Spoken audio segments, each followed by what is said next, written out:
Hello, everyone. Welcome to Season 3 of Design Together, a podcast exploring how designers work together. I am your host, Abby Ryan Guido, a designer and educator working in Philadelphia, collaborating everywhere. Today, we welcome two guests to the show, podcast host and educator George Garrastegui Jr. and Chief Chick of Branding Chicks, Nakita Pope. George and Nakita have been working together as co-chairs of the AIGA Design and Business Conference, a conference George planned himself last year. And for me personally, after looking back at the Shift conference, I'm really disappointed I didn't go. But to be totally honest, I think a lot of us were just really virtual conferenced out at that point.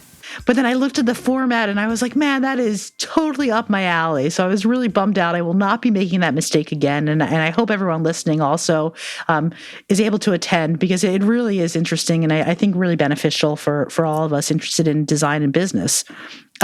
So I want to jump in. I want to hear about what worked, what didn't work last year. I want to hear about what's happening for this year. But before we get there, I would love for each of you just to talk a little bit about who you are and why you are involved in this in particular. All right. So hello, everybody. My name is George Garrastegui Jr. I'm a design educator from New York City. I teach at the New York City College of Technology out in Brooklyn. I'm also the host of Works in Process, the podcast about the hows and whys of creative work. And I really want to get down to the process behind what people do. You know, as a design educator for the last, 7 years, as a designer for the last 20 years, I've really been always interested in the process of creativity along with what has actually been done. And one of the things I started to do with this conference was look at the behind the scenes of the relationships and the ways design and business come together. But starting this year, we started to have a new, format and bring on a co-chair, so that we can divvy up the work, we can divvy up the responsibility. We also going to have diversity of voice. And this is where, we bring on Nakita. My name is Nakita Pope. I am the Chief Chick of Branding Chicks. It's a branding agency. We specialize in brand development and brand strategy for women-owned businesses and women and female-focused brands. So it's been super fun to work with George on this. I've been involved with AIGA for a long time. And, as a studio owner myself, I've seen, so many of the ups and downs and challenges that people have with trying to marry their creative with the business side of things, especially when they go out on their own, whether it's they're a solopreneur or a freelancer, or whether they're running a full-fledged agency. There's just so many things that come along with that. And, I know from experience, I learned a lot of that just flying by the seat of my pants, or from other people that were already doing it. So when George came to me, I was really excited about being able to give some resources to people that are in that boat, and also just be able to share some of the things that I've learned and some of the things that have been really, helpful for me the last 10 years that I've had Branding Chicks. So I'm excited about it, and I think it's going to be super fun. Awesome. I actually would love to hear a little more about kind of your background with the AIGA. I think a lot of folks, especially younger designers, don't totally understand the benefits of being part of professional organizations. So Nakita, how has AIGA helped you throughout your career?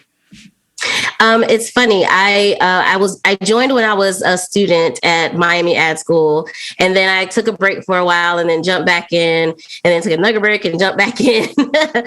So off and on, I've been a member for 20 years at this point. So I've done a little bit of everything. I think I kind of dipped my toe in. I joined the committee, and, I've met so many amazing people over the time that I've been involved with AIGA, both on the local level here in Atlanta and also on the national level.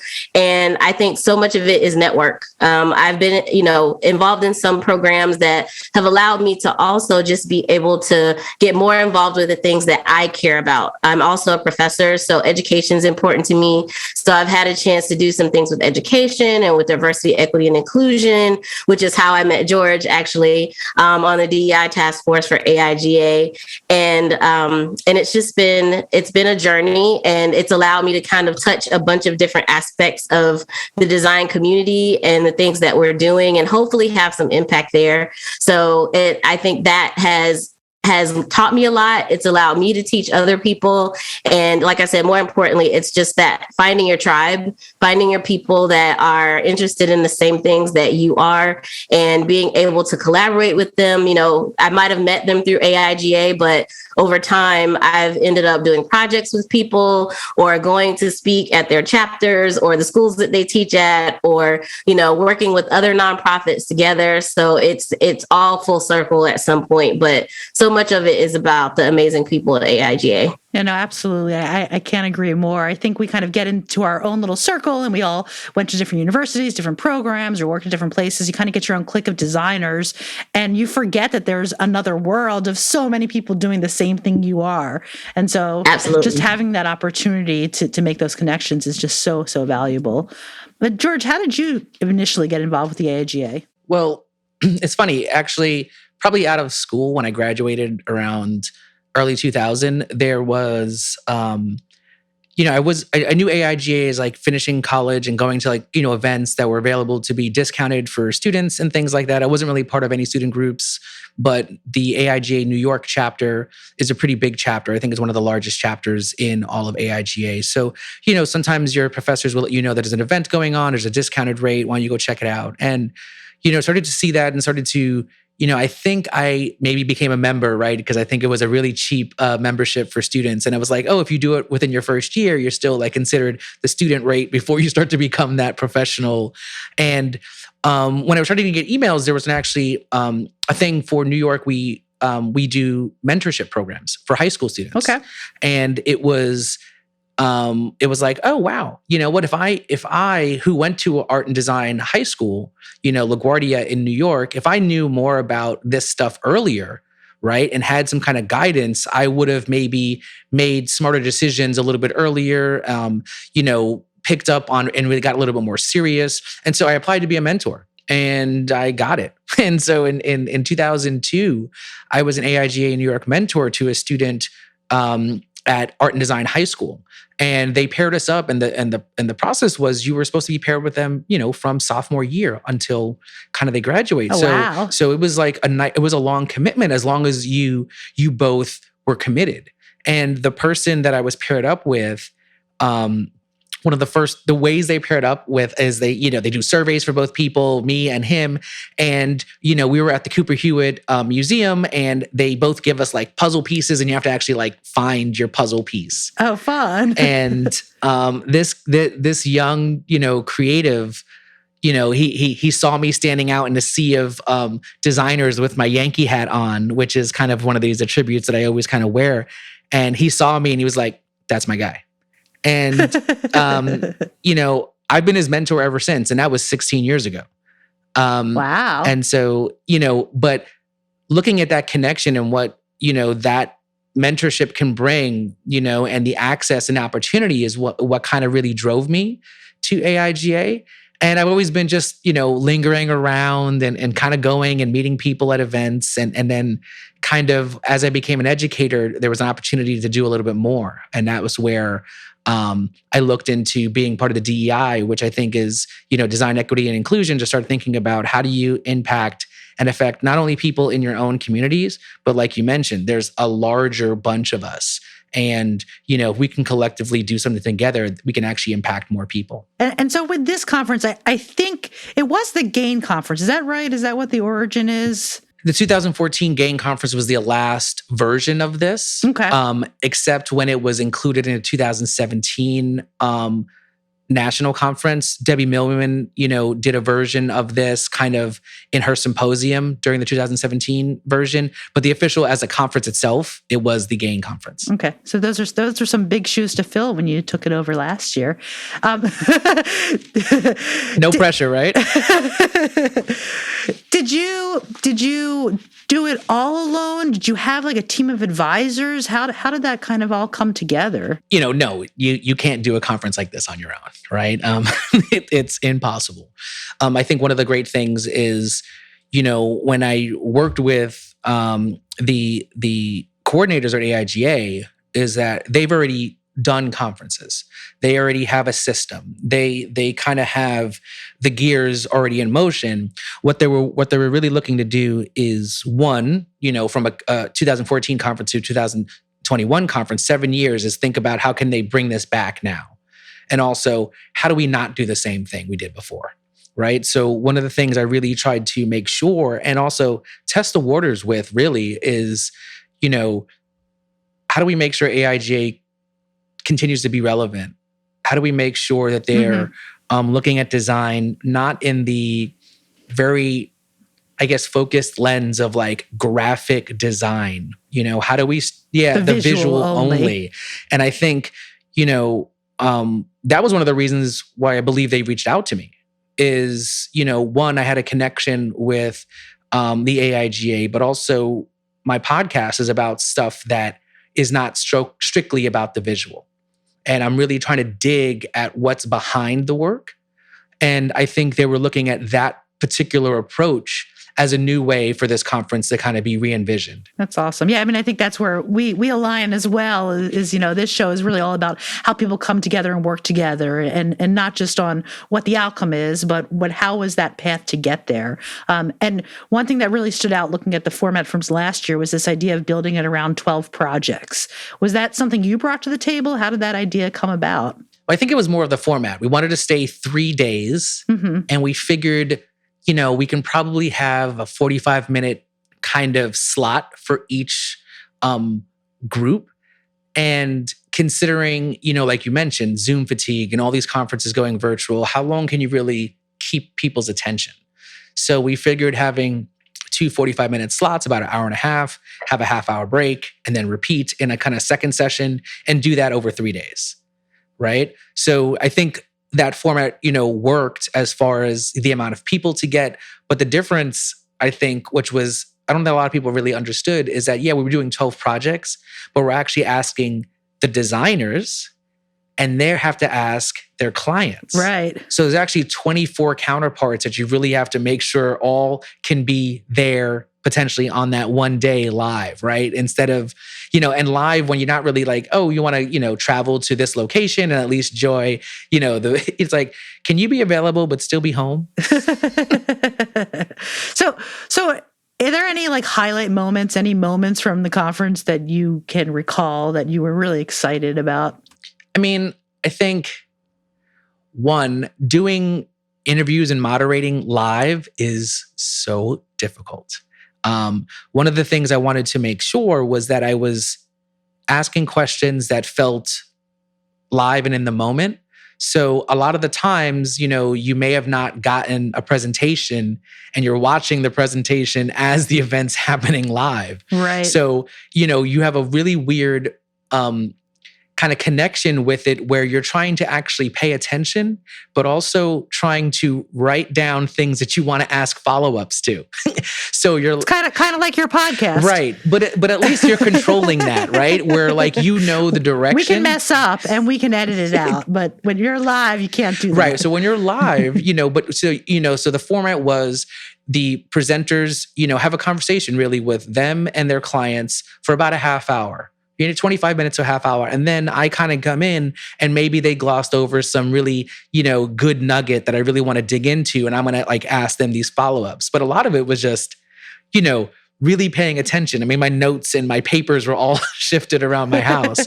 But I think one of the great things that were part of the conversation is I think, when you really were able to listen to something that you would never really normally hear. And, one conversation with the design team, Yummy Colors, where they were talking to the Afterpay CEO and just kind of, how they actually just met during like in an airport and had conversations in an airport. Like that's not something that is out there in the ethos, but it's something that you hear, like that's what they had to do. Or, have a turnaround time, that's like 24 hours. That, and then, one of the other ones was Resonate, talking about their history of the LGBTQ project and this video they created, but their ability to talk and work with AARP about really understanding the research and them learning so much about the project in the lieu of in them doing the project, right? Like they could learn so much about the history and actually the lack of history about the LGBTQ movement, because a lot of it wasn't recorded. A lot of it wasn't photographed. A lot of it. So they're trying to create this moment where things that don't exist there, right? So there's, that. And then obviously I think for me, the last one was the March on Washington project by Wide Eye, where I think it was another thing where you're trying to create this movement and learn about these conversations with people that, one, you would never normally get to interact with.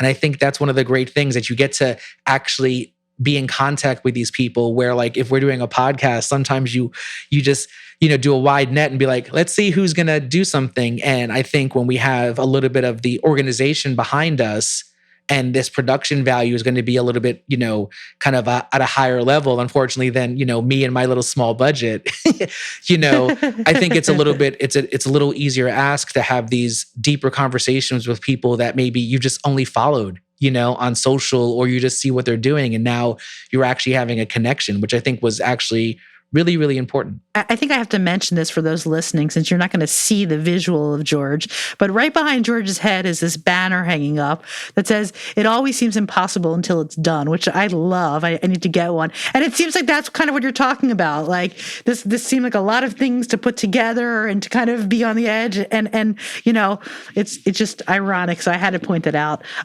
Were there moments where the design side was kind of surprised by the things the client shared from their side of a story? I think it was interesting, some of the relationships that we saw were these people have worked together for a while, or they all kind of connected over something.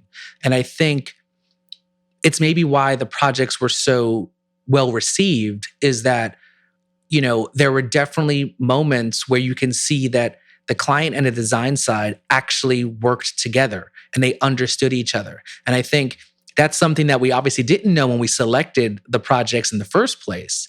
But I think what makes the projects award-winning, standout projects is because they were able to reach that point where they all kind of connected over something.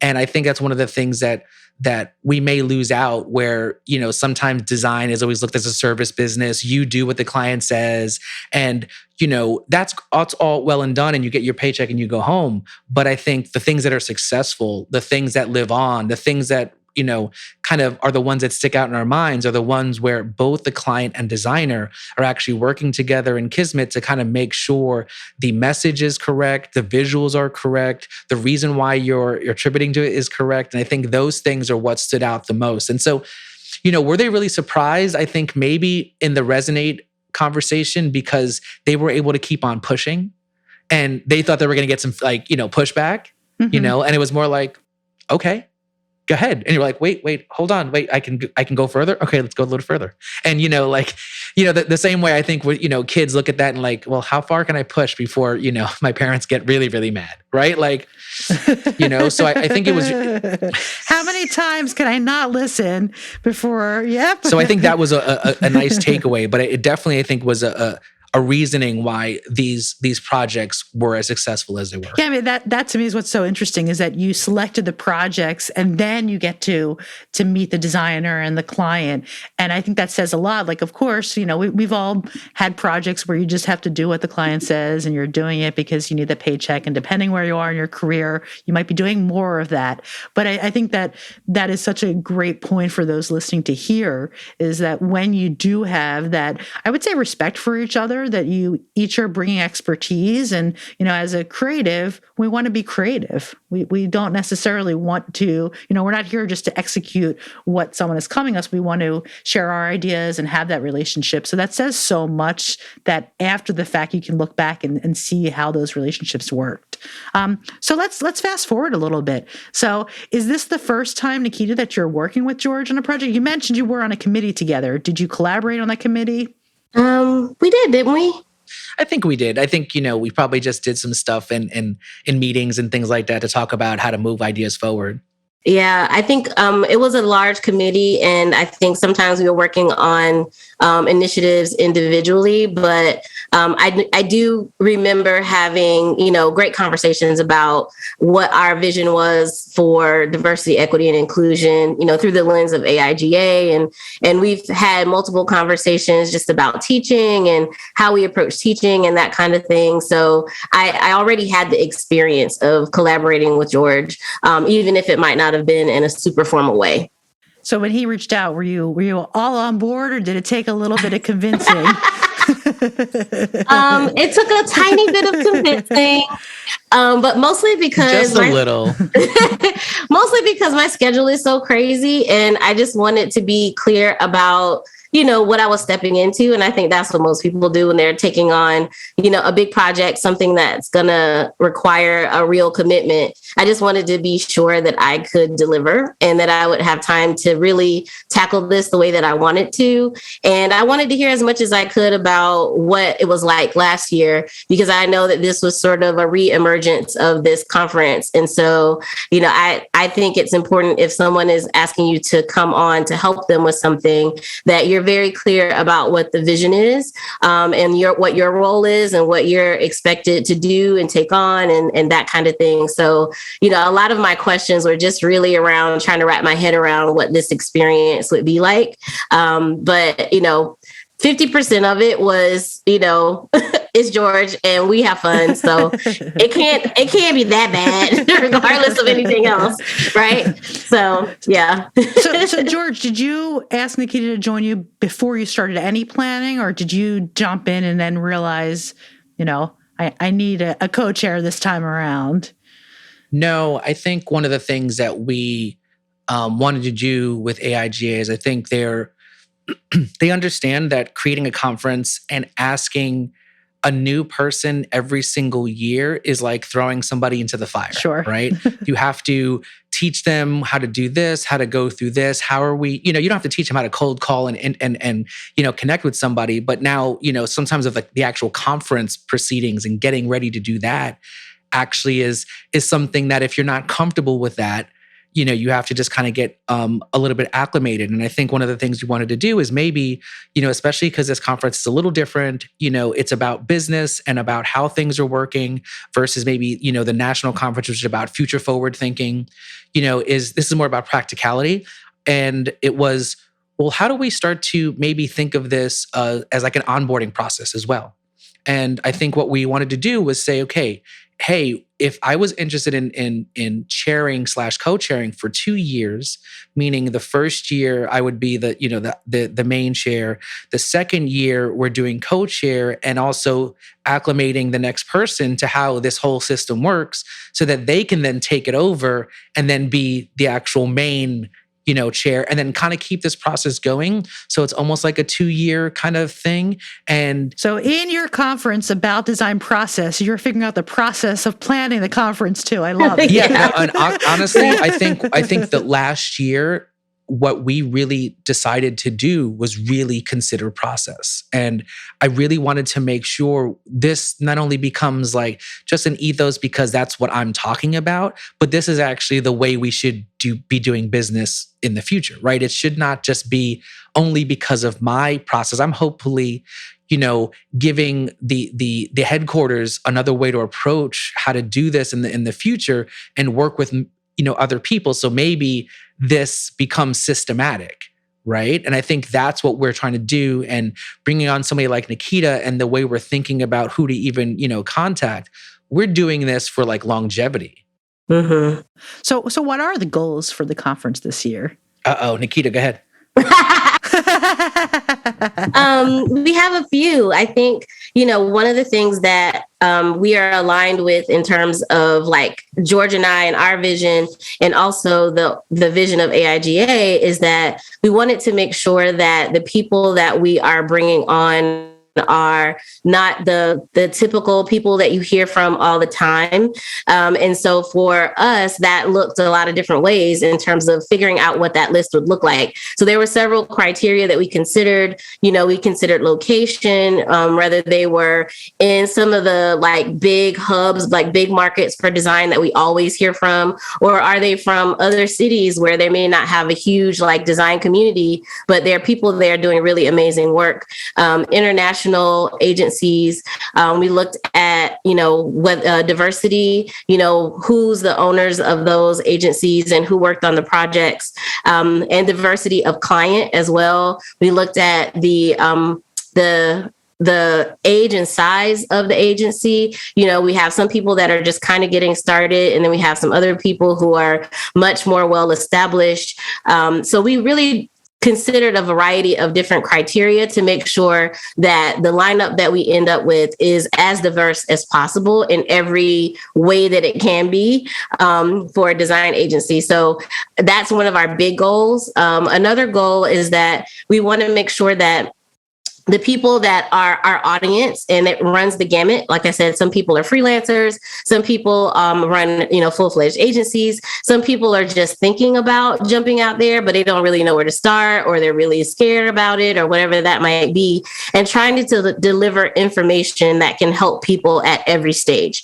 And I know that that's a lot to cover, but sometimes just hearing from someone else's story, inspires people to step out there and to do it. So some things are going to be, more logistical, like, tactical training workshops. And then others are much more about process and inspiration and that kind of thing. So we really want to make sure that we touch on, a variety of those different topics as well, because, even just business model, like George said, doing business in design doesn't look the same way all the time. And that's changing more and more. So sometimes, running a design agency doesn't mean that you just have clients and you're doing design for them. Sometimes that means that you have products. Sometimes that means that you have, a consultancy in addition to the work that you're doing. It looks a lot of different ways. And for me, that was one of the things that I was really excited about being able to bring to the table, because, I have my hands in a few of those things. That wasn't my plan, but that's just kind of how it's played out. So, I've had a big learning curve myself, because I've had Branding Chicks for 10 years. And just in the last year, I started a new business with a business partner that's all based around product.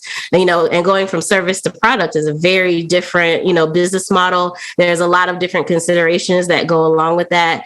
And so, being in the weeds with that myself, makes me very tuned into some of those challenges that other people might be having as well. So that's what those are some of the things that we're looking to do with this, and to be able to provide for the people that'll be attending. And this is why, sorry, Abby. No, I think this is why bringing on somebody like Nakita is important, because I've always worked in-house. I've always worked at agencies. I've always worked with, other things always happening, and me kind of being more of the designer. And the reason I'm doing it is I'm learning. I'm asking the questions as a natural inquisitor, right? Versus Nakita is coming from actual lived experience and bringing that other avenue of being like, this is what I do. This is part of maybe the hustle that I've grown up doing and kind of connecting with, right? So that we need to have that kind of, both sides of it. And I think that's what's really important is, we're looking at it from multiple ways, and Nakita's pushing me on like, well, we need to dig into this, and I'm going to push her, and like, we need to go into these conversations. And I think the one thing we may have not really discussed is that besides the conference that's actually going to happen in May, is that we've actually been able to leverage a series across the year of 2022, which is going to be really digging and having these more intimate moments with, once again, 12 different agencies, one for every month, but to dig in some of these things that you don't always kind of get a chance to hear from, right? We always hear about this amazing project did this amazing thing and these amazing results. One of these awards. Yeah. Right. And I'm looking, and one of the things that, Nakita talked about, right? Like business model. We need to understand that a freelancer works differently than a big agency who never has to touch the idea of, billing and this and all that other stuff, right? And so we're going to start to dig into these with intimate conversations over the course of the year, as well as the conference in May. So now it's actually been expanded. That's awesome. Are they 12 different agencies and the agencies that will be at the conference? Yes, it's 12. So basically we'll have 24, Wow. agencies, so yes, of course we just added more work for ourselves. Right. Why not? I want to dig into that more. Before we get there, I also want to say, you talked a lot about different stakeholders, but I also want to plug that this is a great conference for educators, because as an educator, it's our responsibility to know what's happening in the industry. And that's been my kind of clause with this podcast, is really making sure educators know how designers are actually working. Because while many of us still, have our hand, I have a small business, a lot of us still have hand in it. We have the hand in what we know, just like you were saying, like, coming from this small side or in-house. But to be able to hear what's happening all over is so valuable, so we can then share that in the classrooms as well. Absolutely. And, both George and I are educators as well. So, we're committed to making sure that we are actually delivering value in that space for the people that are attending. And I do think that it also changes, the perspective, because, we know that, being able to educate someone about anything means that you show them different angles and not just the one that you know what I mean? So I totally agree with that, because I think that, the traditional design education doesn't always cover those things unless the professor is bringing that added layer, into it and saying, this is what it looks like now. And I we don't have to get too much into the design futures the AIGA did, and I love them, and I love thinking about what's going to happen down the road. But I think what we can all agree upon is that some of what we're doing will be automated, and the business side is just going to become more and more important. Mm-hmm. Just kind of some of the soft skills, but understanding how things work. And so I think that it is the responsibility of educators to keep up on this side as well. So I'm excited to share that with all of my educator friends, and hope that they can attend as well. So you talked about this series. What is it called again? The build up to the conference? Well, it's all year round, so it's going to be The Bottom Line. The Bottom Line. So how is this a podcast? Is it a live? How is it being shared? It is, so I think it's the last Tuesday of every month at 4:30. You're able to actually join live and be a member of the Zoom and hear from different perspectives. So one every month, to really understand their business model, the way they approach hiring potentially, the way they structure additional revenue streams, right? And, they will just be able to present, their business. And then me and Nakita will kind of use this as a panel discussion to either then allow the guests who are there insight and connections to these businesses. So, as business to business relationship, right? You want to be able to maybe ask a specific question to that specific person about that in real time, right? And what we're going to be doing is allowing that to happen. And I think one of the instances is, because it's going to be a speaker series for 12 months, is it'll be recorded, right? But the main part that's going to be recorded is just their presentation. The live kind of Q&A, dig deeper, is going to not be recorded. So it allows just everybody to have a more free-flowing conversation. So we want people to actually have this moment of not apprehension to ask a question and then that be recorded in history and people can repeat that. It's more of, we want you to learn something, but then we also want you to connect. I know you both agree. I love the culture now of sharing this insight, because I think for too long there was some gatekeeping of, you can't understand my process, and if I share with you, it's going to make you successful, and then I'm going to be a failure. So I love that there's these folks out there that are willing to go on and answer the questions and talk about what things really cost, what they charge, how they make it work, because it actually is going to do the opposite. It elevates us all. It brings more value to what we do if we are open and sharing. And so I'm just so happy you all are doing this, and that there are many more people out there willing to also open up and let us peek inside and see how things work. Absolutely. I'm really excited about that part too. You know, the transparency in the industry is something that I feel like was lacking for so long. And, you know, I love being able to see that because, you know, like I said, I remember starting myself and not really knowing where to start and just jumped out there. And there wasn't a ton of resources. You know, I didn't have any agency owners on speed dial that I could pick up the phone and ask a question. And, you know, and that it takes some real energy to even build up a community like that. So, you know, for those people who don't have that yet, like I didn't, you know, this is a great opportunity to find out the things that people never talk about, because those are the things that can make or break your business, you know?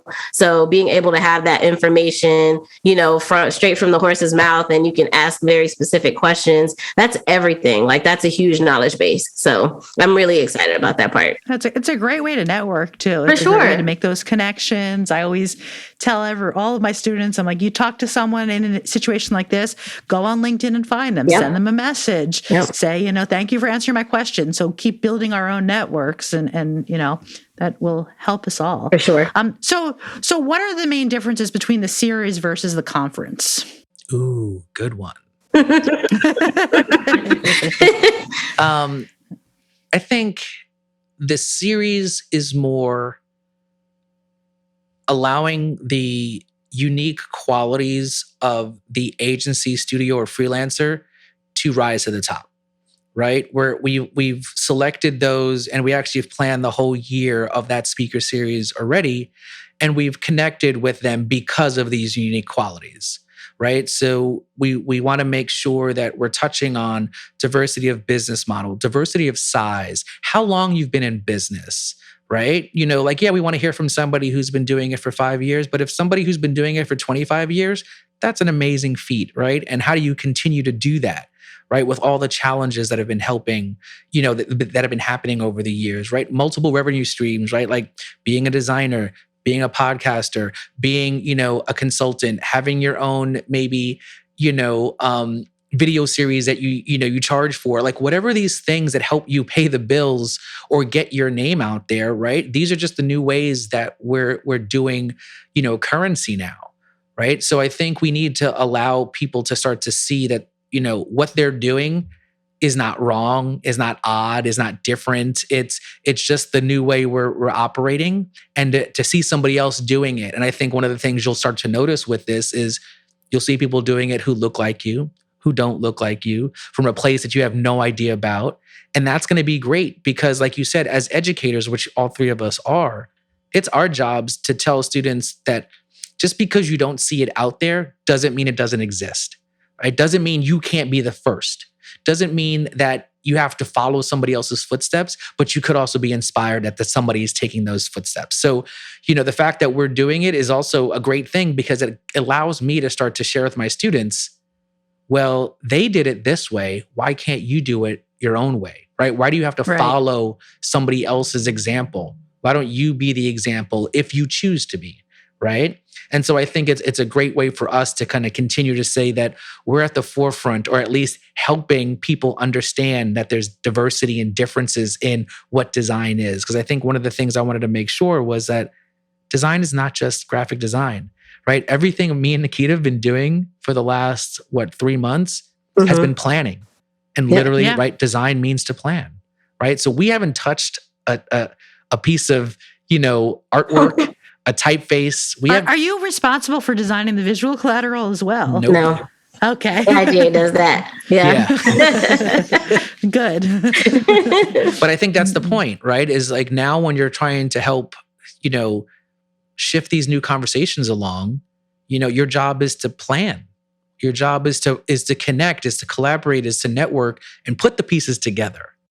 And that's, I mean, I love that about design, and I do that in my teaching as well, is that there are so many skills we learn as designers that empower us to do so much more. You just have to think about it in a different way. But just like you said, yes, like organizing this whole conference, that is a design challenge. And so we can, and I try to empower them by letting them know they can do more if that's what they want to do, because we do have a unique set of skills. Okay, so the conference, is it still going to be client and designer? Is that the format similar to exactly how it worked last year? It is. I think we're still keeping that as a pair. But I think, last year's conference was about process. We're not going to be focusing on process. I think one of the things you asked before is what do we learn a little bit? Is we learned that, the process conversation is kind of similar across the board, right? So after a while, when you start to hear process, it doesn't sound as different as we might have thought it would have, just because we're talking to... I experienced the same thing with this show, so I totally get it. You're like, oh, wow, we're talking about the same thing, regardless of what the end product is, who we're talking about, right? So, I think we heard that from one, being participants, but also from feedback, and what we didn't talk about enough was getting into the weeds. Okay. Right. It was still a little surface. And I think that's one of the reasons why, this 12-month series is really about getting into the weeds, getting to those conversations that you really want to hear. Like you said, how do you price this thing? I want to really ask you, how do you price this project? And you maybe can't do that, in a conference format, because it's about allowing the speakers to just kind of showcase themselves. Sure. While this is more of like, hey, what if we're just all in a room having a conversation? You get to ask me whatever you want, right? So we're able to hit both things, I think. That's at least what we're trying to do. Yeah. And so if you're trying to kind of dig deeper in the conference format, how do you plan on having those conversations so that they don't feel repetitive? I think me and Nakita, we're starting to look at themes that are, different. And I think one of the things that we realized, and it really came, I think, from a conversation with Nakita in the beginning is, with her branding chicks, it's all about the relationship she builds with her clients. And I think we wanted to see that, is there something that we can really kind of tap into, where in the first year, we really looked at the work, right? We were kind of like design driven, right? Like what kind of amazing work, and then who are the people behind that? And I think now, we may look at the agencies or the people that work together and how they've nurtured that relationship, or how did they, connect with that client that you didn't even what are the ways that you actually cold call that client and now that's been your client for 10 years? Right.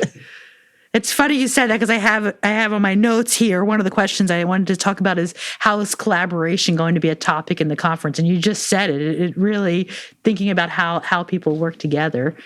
Yeah. And I think part of that is, not only the trajectory of that client relationship, like how did you get this client in the first place? Like you said, was it a cold call? Was it a referral? Was it just like you met somebody in the airport and then all of a sudden you're working with them, right?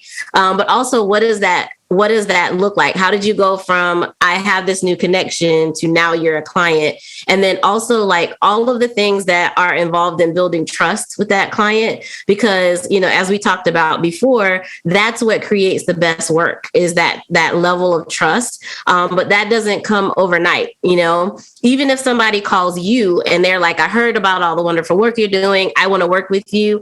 They might be interested. They might be intrigued, but they don't actually trust you yet. And all the things that you do after that is what builds the trust. And that is the sort of the foundation to build the process of the work on top of. And in my experience, the process changes a lot based on the trust, right? Like, we've all had that client that's like trying to micromanage and they want to ask questions every 5 minutes and this whole thing. That client doesn't actually trust you yet. And then you have other clients that are almost hands off. Like you have to chase them like, hey, are you still over there? I sent you some stuff. And they're like, I love it. It's amazing. I thought you would know that already. And it's like, oh, okay. So I think, that it changes everything. So being able to see the variety of what that looks like, I think is going to be all connected. The work is going to be different. The process is going to be different based on the relationship. So this is getting into the nitty-gritty of your process. How much contact do you have with the client or the designer prior to the live conference? Well, I think, some of what we're doing, especially for the salon, like we kind of, reached out to the people that we wanted. We talked about how our relationships with some of the people in our community has led to some of the people that we've, curated to be part of this as well. So some of them we already have professional connections with in some ways. And that's why we know that they're doing this really interesting thing, or they have this really interesting business model. So some of it, at least I think for both George and I, some of it was like reaching out to somebody I already kind of know and being like, hey, I know you're doing this thing. I think it would be a perfect fit. And then for others, it was like, I heard you're doing this really interesting thing. I'm Nakita, and I want to bring you in to do this thing. Right. So it looks different in different ways. But I think because George and I are kind of splitting the salon, where we'll be each one of us will be hosting each one. So we're kind of splitting that up through the year. So, we'll probably be having conversations with the speakers just to sort of narrow the focus of, what they're talking about, even though we selected them for a specific thing. And and they know that already. And so I think it's going to be the same for the conference, is giving them sort of a scope of, the perspective we want them to take based on their experiences and their relationships. And then just helping them sort of refine that a little bit so that when it's their time, it fits into the space that we needed to make everything really well-rounded, but also gives them the freedom to share, some other things as well. So it's kind of a balance. Right. It's also difficult when you want to try something new all the time, where you don't want to fit into the box of rehashing the same format. So if we did the same format, then I can easily go out to all the 12 people and be like, cool, this is how the presentation should work. You should give me this. This is how many slides it'll be about, right? And we're challenging ourselves to not just fit into that mold of doing the same old thing and changing the idea from process to relationship or something very similar. So we don't really have another framework to go back to, right? We know, what we have? It should be about 25 minutes. And then I'm gonna ask you questions for about 15, and that's about the format, right? Because we want to allow the guests to have that moment where they really can dig in and almost uncover some things in the live conversation that they were like, I didn't realize you felt that way. I didn't realize you felt that way. Oh wow, we're finding out about this now, and you're having that kind of like amazing moment on screen. And I think so. We want to be able to guide them, but we don't want to really tell them what to do, because I think that's not going to really give us any type of insightful information, not only for us, but really the people watching. Mm-hmm. Sure. I struggle with that with the podcast too. Sometimes I talk to someone before and they start going off. I'm like, no, stop. I want to save this. I want to hear for the show. So that was what led me to ask that question. So I'm going to ask you both just this one more question. What, someone thinking about coming to this conference, what do you hope they walk away with? I think for me, I want them to walk away with a broader knowledge base and to have more inspiration and more perspective about what's possible. Because I think, like we said already, sometimes you hear from the same people over and over again. And unfortunately, depending upon where you are in your career or in your business, some of those things can seem really out of reach. And it's like, that's amazing for them and that's really interesting, but I don't see myself in that. Like, I don't see how I can get to that place. And I want people to be able to see a variety of things that they're inspired by. Like, I see that I can achieve that, or that this is something I can implement and where I am today or tomorrow as well. So I think, that just the range of, being able to get more knowledge, more inspiration, and also be able to take away actionable items that they can apply to their own businesses or their own practice. I love that. All right, George, spotlight's on you. I think from either series or the conference is I want business owners in design to be inspired that their voice matters, that they're able to be thought leaders in their communities, in the way they think, in the way they approach design decisions, right? I think one of the things that we all tend to do is sometimes we have to educate the people that we're working with, that we're working for, and that that's an approach that they may have to take. I think sometimes, we're all creatives who are doing creative things and don't have business savvy, don't really know how to, do books and things like that, but we have to figure it out. And the process that they've taken to figure that out, or to hear somebody else who's been doing the same thing and making those moves, they can look at being like, well, how can I, evolve and upgrade my own creative business? Can I start doing this, right? Like, I think one of the reasons I started the podcast was because I was having the conversations that I was having on the podcast, but just with me and that person. And I was like, wouldn't it be amazing if other people heard what we were talking about, right? Who can be inspired by just listening to that conversation, right? Not because it's me, but because I'm able to ask the questions to this other person and they're telling me some good stuff that I'm like, oh, wow, And I want people to take away that same instance from, these conversations, either being able to connect with some people they've seen online and now actually be able to talk to them when maybe we give them an opportunity, or to learn some processes or learn relationship building that allows them to upgrade their business, or learn how to, imagine to learn how to break up with a client but still be friends. Like, that would be amazing. I love that. I'm looking at that, and that's, to me, the process person in me is, not having to worry about fending for myself, because I've always had in-house kind of, creative jobs, is to learn to be like, wow, if that option does happen, how do I need to go about doing it? And if we can learn that, I think that'd be a great testament to just kind of how impactful this series and, conference could be. Well, George, could you let people know how to find out more information about both the conference and the series? Is there somewhere they can go online? Yes. So if you go to AIGA.org, there should be a design and business tab.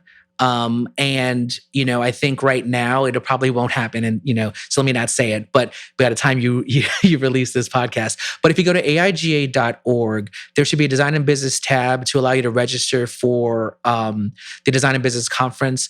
There's also some certificate series that the AIGA has.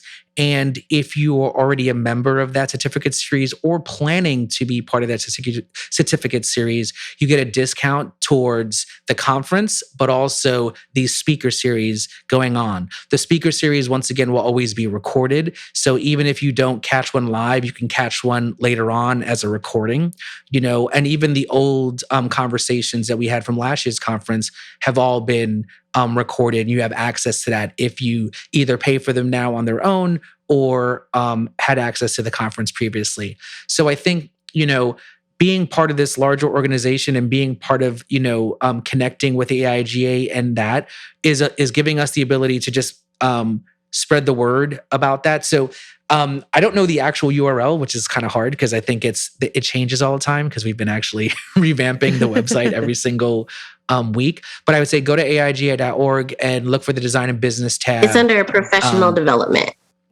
There we go. Awesome.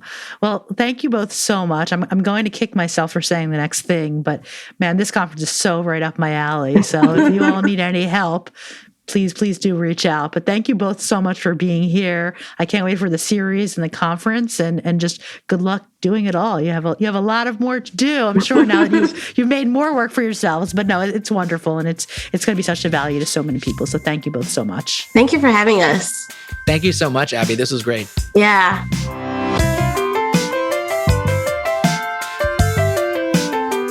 Thank you all so much for listening. We'd love to hear your feedback. Feel free to send us a message or leave us a review. To learn more about the show, check out our website at designtogetherpod.com. Special thanks to Rob Weston at Great Magnet Recording Concerns for providing our post-production.